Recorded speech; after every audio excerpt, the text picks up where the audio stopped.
दोस्तों नमस्कार। स्वागत है आप सभी का MGV study point YouTube channel में। तो दोस्तों हिंदी के कुछ इम्पोर्टेंट क्वेश्चन लेकर के उपस्थित है और ये जो क्वेश्चन है ये हिंदी में भाषा एवं वर्ण से संबंधित है।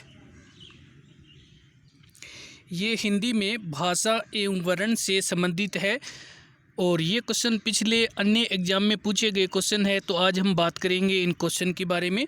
और ये टोटल हमारे पास जो क्वेश्चन है ये हिंदी में MCQ टाइप के टोटल 30 क्वेश्चन है, लेकिन हम इन 30 क्वेश्चन को 2 वीडियो में अपलोड करेंगे। क्वेश्चन 15 पहले में और 15 दूसरे वीडियो में। तो ज़रूर इस वीडियो को लास्ट तक देखें, लाइक शेयर भी करें और अभी तक अपने यूट्यूब चैनल को सब्सक्राइब नहीं किया तो ज़रूर सब्सक्राइब करें। ये question UP PCL TG2 JMRC REET patwari police LDC और अन्य सभी परीक्षाओं के लिए महत्वपूर्ण है। तो ज़रूर इन क्वेश्चन को लास्ट तक देखिए, लाइक शेयर करें और कमेंट करके भी बताइए वीडियो कैसा लगे। तो चलिए बात कर लेते हैं आज के हमारे क्वेश्चन फर्स्ट की। और क्वेश्चन फर्स्ट आपके सामने स्क्रीन पे है। क्वेश्चन फर्स्ट में उत्कृष्ट ध्वनि का प्रयोग किस शब्द में हुआ है। तो यहाँ पे हम बात कर रहे हैं उत्कृष्ट, और इस ध्वनि का जो प्रयोग किया गया है वो पढ़ाई में किया गया है यहाँ पे। तो ये हमारे पास द्विगुण व्यंजन है, एक तो डे और एक ढे। ये 2 व्यंजन ऐसे हैं जो द्विगुण व्यंजन कहलाते हैं और ये उत्कृष्ट व्यंजन कहलाते हैं। और अब हम चलते हैं, बात कर लेते हैं। तो आगे हमारे पास क्वेश्चन नंबर है सेकंड। क्वेश्चन सेकंड, निम्नलिखित में से अयोगवाह है। तो यहाँ पे हम बात कर रहे हैं अयोगवाह वर्ण की, और यहाँ पे ये जो विसर्ग है ये अयोगवाह है। अयोगवाह ये 2 प्रकार के होते हैं, एक तो होता है अनुस्वार और एक होता है विसर्ग। अनुस्वार होता है वो तो जैसे ए के ऊपर यहाँ पे ये, और ये जो विसर्ग होता है ये।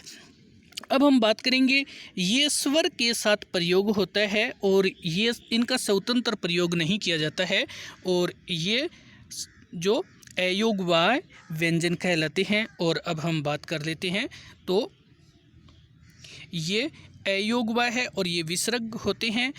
इसमें से हमारा ऑप्शन है विसर्ग। और अब हम बात कर लेते हैं यहाँ पे जो महाप्राण, जिन वर्णों के उच्चारण में जो कि श्वास अधिक बाहर निकलता है, या हम कह सकते हैं जिसमें श्वास से अधिक बाहर निकलता है, तो वो महाप्राण कहलाता है। और अल्प प्राण, अल्प प्राण में जब ध्वनि का उच्चारण करते हैं तो इसमें श्वास है वो बहुत ही कम मात्रा में बाहर निकलता है। और चलते हैं, बात करते हैं आगे संयुक्त व्यंजन। संयुक्त व्यंजन 4 होते हैं, जिसमें क्षेत्रीय, त्रैतरशूल, ज्ञानी और श्रय श्रवण, ये कई शब्दों से मिलकर के बने होते हैं। और अब हम चलते हैं, बात करते हैं। तो आगे हमारे पास क्वेश्चन नंबर है 3। क्वेश्चन 3 में शब्दकोश में श्रीदा किस शब्द के पहले आएगा। तो यहाँ पे हम बात कर रहे हैं शब्दकोश की, और शब्दकोश में ये जो श्रद्धा शब्द है श्रमिक से पहले आता है। तो बात कर रहे हैं शब्दकोश की, और श्रीदा शब्द है ये श्रमिक के पहले आता है। तो यहाँ पे हम बात कर रहे हैं कि इसमें जो श्रमिक दिया गया है। और चलते हैं, बात कर लेते हैं। तो आगे हमारे पास क्वेश्चन नंबर है 4। क्वेश्चन 4 में किस विकल्प में ई स्वर का उच्चारण स्थल है। अब हम बात कर रहे हैं कि ई स्थल के उच्चारण स्थल, और ई का उच्चारण स्थल होता है तालु। ई का उच्चारण तालु से किया जाता है, और दोनों ई, छोटी ई और बड़ी ई, और साथ में हम बात करेंगे च वर्ग ये और से संकर, इन सभी का उच्चारण तालु से किया जाता है। कि जब इनका उच्चारण किया जाता है तो जीभ तालु को स्पर्श करती है या तालु को छूती है। और चलते हैं, बात कर लेते हैं। और आगे हमारे पास क्वेश्चन नंबर है 5।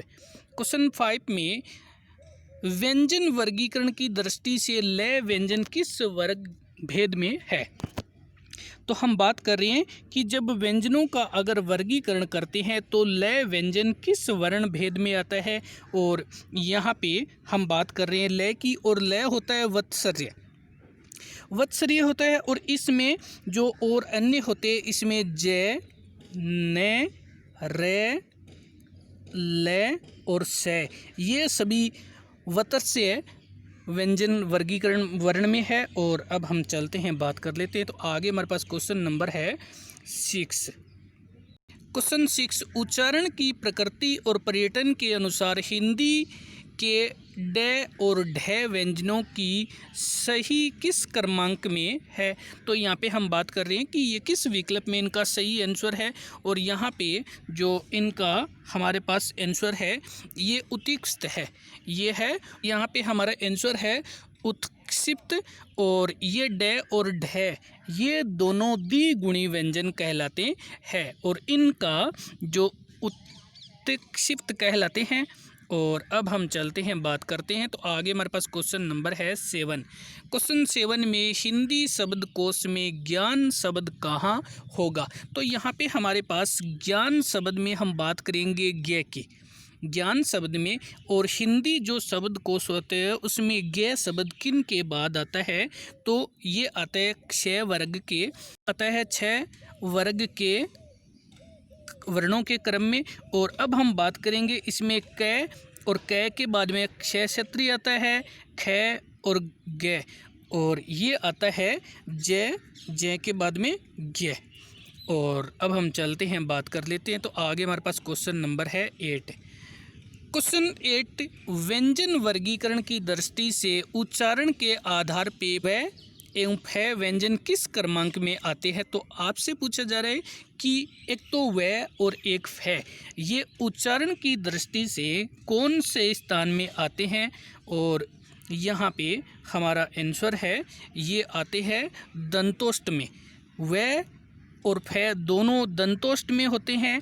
तो इसमें जो तय वर्ग है और ये तो दंत्य है, और जो पै वर्ग है ये ओष्ठ वर्ग में आता है। तो ये दोनों मिलकर के जो व और फ ये दोनों दंतोष्ठ वर्ग में है। और अब हम चलते हैं, बात कर लेते हैं। तो आगे हमारे पास क्वेश्चन नंबर है 9। और क्वेश्चन 9, किस क्रमांक में ए घोष व्यंजन है। तो यहाँ पे आपसे पूछा जा रहा है कि ए घोष व्यंजन कहाँ है। और यहाँ पे जो ए घोष का व्यंजन हमारे पास जो आंसर है, ये आंसर आपको यहाँ पे ऑप्शन नहीं दिखाई दे रहा है। तो यहाँ पे हमारे पास ऑप्शन है, ये है से और से, ये जो दोनों है ये ए घोष है। और बात करेंगे ए घोष की, तो ए घोष में पहला दूसरा यानी प्रत्येक वर्ग का पहला और दूसरा वर्ण और तीनों से यानी से संकर, से सलेटी और से सर्प, ये तीनों से और पहला और दूसरा प्रत्येक वर्ग का वर्ण ये सभी ए घोष कहलाते हैं। तो ये दोनों से है, ये ए घोष कहते ए घोष वर्ण है। और अब हम चलते हैं, बात करते हैं आगे। हमारे पास क्वेश्चन नंबर है 10। क्वेश्चन 10 में किस व्यंजन के उच्चारण में जीवा तालु से नहीं टकराती है। तो यहाँ पे आपसे पूछा जा रहा है कि ऐसा कौन सा व्यंजन है इनमें से जिनको हम उच्चारित करते हैं तो जीवा हमारी तालु से नहीं टकराती है। और ये है घ। ये जो घ वर्ण है इसको जब उच्चारित किया जाता है तो जीभ है वो तालु से नहीं टकराती है। और ये है कंठे वर्ण, ये कंठ से बोला जाता है। जो क पूरा वर्ग है, क ख घ घ ढ, ये सभी कंठे वर्ग है और कंठ से बोला जाता है। और अब हम चलते हैं, बात करते हैं। तो आगे हमारे पास क्वेश्चन नंबर है 11। और बात कर लेते हैं क्वेश्चन 11 में हिंदी शब्दकोश में ज्ञान शब्द कहाँ होता है। तो अब हम बात कर रहे हैं हिंदी में जो ज्ञान शब्द होता है ये च वर्ण वाले शब्दों के बाद होता है। च वर्ण वाले शब्दों के बाद में होता है और ज के बाद में आता है ग ज्ञानी। तो ये च वर्ण में होता है ग ज्ञानी। तो यहाँ पे अगर हम बात करें च, छ, ज और जय के बाद में आता है ग ज्ञानी जब हिंदी को से शब्द की बात करें तो। और अब हम चलते हैं, बात करते हैं। तो आगे हमारे पास क्वेश्चन नंबर है 12। क्वेश्चन 12 में किस क्रमांक में ए घोष व्यंजन है। यहाँ पे हम बात कर रहे हैं कि ए घोष व्यंजन है वो कौन से है। और यहाँ पे हमारे पास ए घोष व्यंजन है तय, थ। तय और थ दोनों ए घोष व्यंजन है क्योंकि हम बात करेंगे किसी भी वर्ग का पहला और दूसरा व्यंजन और साथ में जो तीनों स होते हैं ये सभी अघोष व्यंजन कहलाते हैं। तो ये तय और थ पहला और दूसरा व्यंजन है, पहला और दूसरा जो कि प्रत्येक वर्ग का व्यंजन है। और अब बात कर लेते हैं, ये जो तय और थ ये तय वर्ग का पहला और दूसरा व्यंजन है, तो ये अघोष व्यंजन है। और चलते हैं, बात कर लेते हैं। तो आगे हमारे पास क्वेश्चन नंबर है 13। क्वेश्चन 13 में किस क्रमांक में सघोष व्यंजन है? तो अब हम बात कर रहे हैं सघोष व्यंजन की। तो यहाँ पे सघोष के लिए हमारे पास आंसर है ये और रे, ये दोनों सघोष व्यंजन है। तो बात करेंगे प्रत्येक वर्ग का तीसरा, चौथा, पांचवा जो वर्ण होता है ये सघोष कहलाता है। इसी के साथ में ये, रे, ले और वे और ये है, ये और सभी स्वर होते हैं ये भी सघोष कहलाते हैं। तो प्रत्येक वर्ग का तीसरा, चौथा, पांचवा वर्ण ये, रे, ले, वे है और सभी स्वर ये सघोष व्यंजन होते हैं। और अब हम चलते हैं, बात करते हैं। तो आगे हमारे पास क्वेश्चन नंबर है 14। क्वेश्चन 14 में क्ष क्षत्रिय वर्ण किसके योग से बना है? तो आपसे पूछा जा रहा है कि यहाँ पे ऑप्शन में दे रखा है और उसमें से दे रखा है कि ये क्ष क्षत्रिय है, ये किसके योग से बना है? तो यहाँ पे हमारे पास आंसर है क प्लस से, इनसे बने है क्ष क्षत्रिय, क प्लस से। और चलते हैं, बात करते हैं। तो आगे आपके पास एक ऑप्शन और है, आप देख सकते हैं। अब हम बात करते हैं क्वेश्चन नंबर 15 की। क्वेश्चन 15 इस वीडियो का लास्ट क्वेश्चन है। इसमें बात करेंगे किस क्रमांक में संयुक्त व्यंजन है? तो अब हम बात कर रहे हैं संयुक्त व्यंजन की। और यहाँ पे हमारे पास आंसर है त्रय त्रिशूल। ये जो त्रय त्रिशूल है ये संयुक्त व्यंजन है और संयुक्त व्यंजन की संख्या होती है 4। संयुक्त व्यंजन 4 होती है। क्ष क्षत्रिय, त्रय त्रिशूल, ज्ञानी और श्रेय श्रवण, ये कुल संख्या में 4 होते हैं जो संयुक्त व्यंजन होते हैं। तो दोस्तों वीडियो देखने के लिए धन्यवाद। लाइक शेयर करते रहें। अभी तक अपने यूट्यूब चैनल को सब्सक्राइब नहीं किया तो ज़रूर इसको सब्सक्राइब करें और नेक्स्ट वीडियो अपलोड हो तब तक के लिए धन्यवाद।